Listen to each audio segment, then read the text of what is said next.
Hi guys, it's Reader's Theater coming to you from my garage.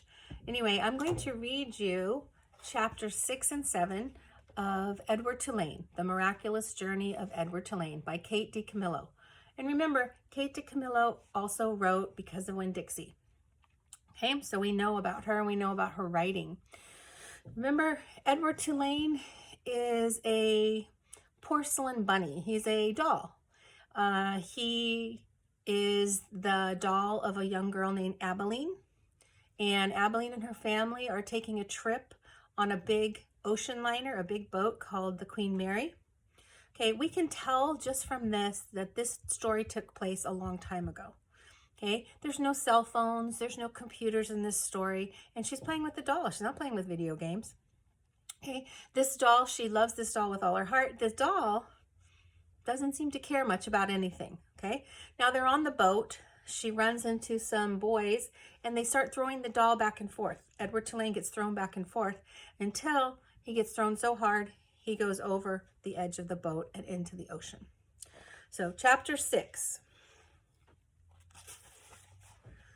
How does a China rabbit die? Can a China rabbit drown? Is my hat still on my head?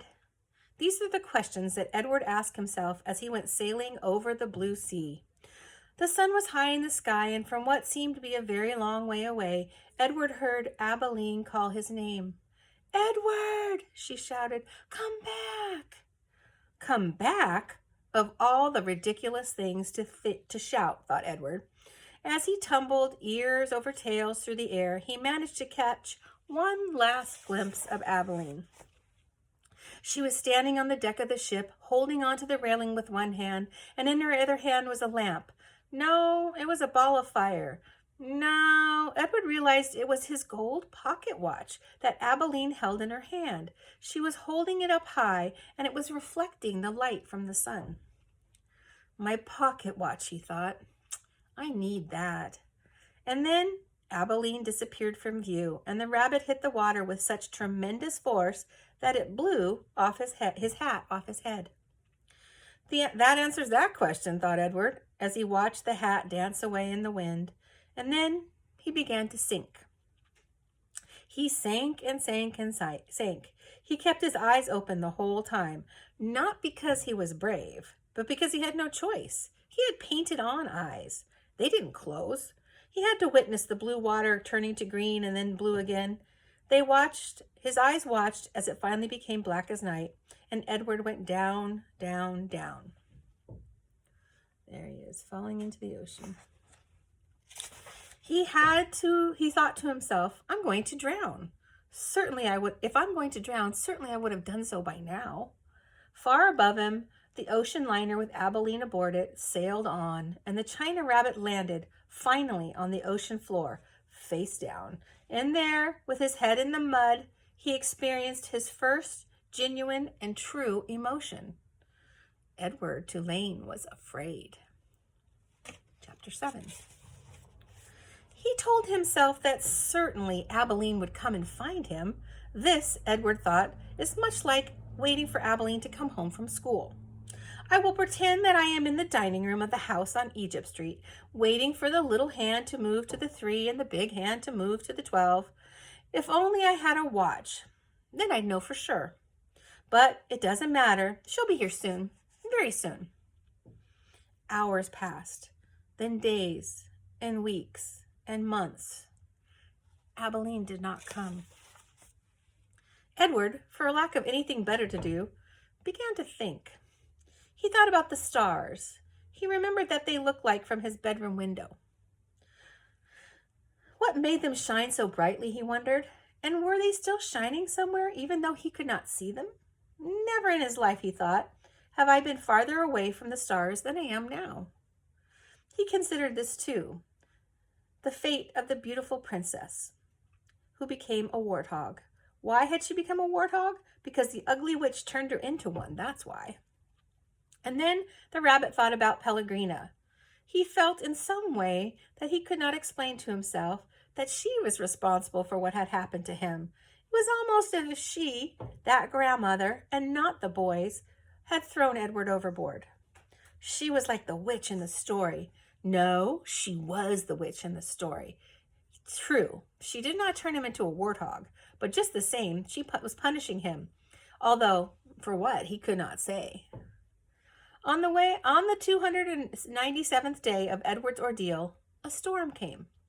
The storm was so powerful that it lifted Edward off the ocean floor and led him in a crazy, wild, spinning dance. The water pummeled him and lifted him up and shoved him back down. Help, thought Edward. The storm was so fierce that it actually flung him all the way out of the sea, and the rabbit glimpsed, for a moment, the light of an angry and bruised sky. The wind pushed him through his ears. It sounded to him like Pellegrino laughing. But before he had time to appreciate that he was above water, he was tossed back down into the depths.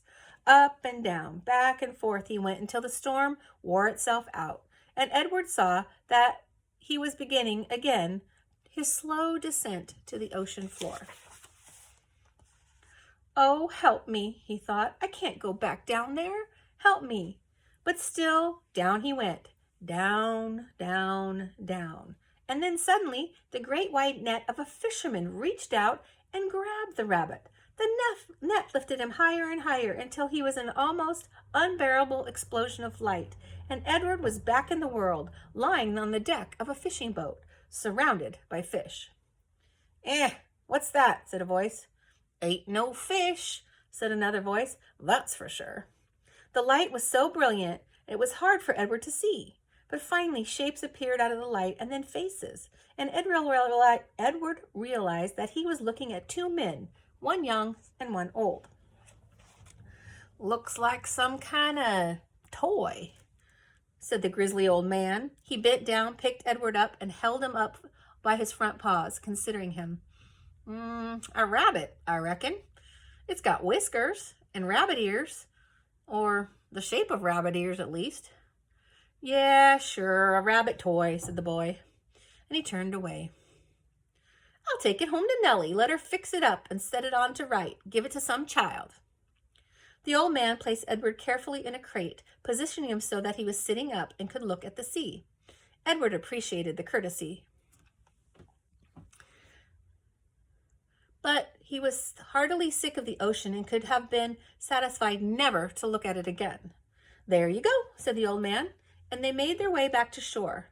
Edward felt the sun on his face and the wind blowing through the little bit of fur that was left in his ears, and something filled his chest, a wonderful feeling.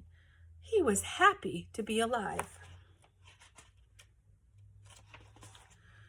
Look at that rabbit, said the old man. Looks like it's enjoying the ride, doesn't it? Yep, said the young man. In fact, Edward Tulane was so happy to be back among the living that he did not even take offense at being called it. Next up, Chapter 8.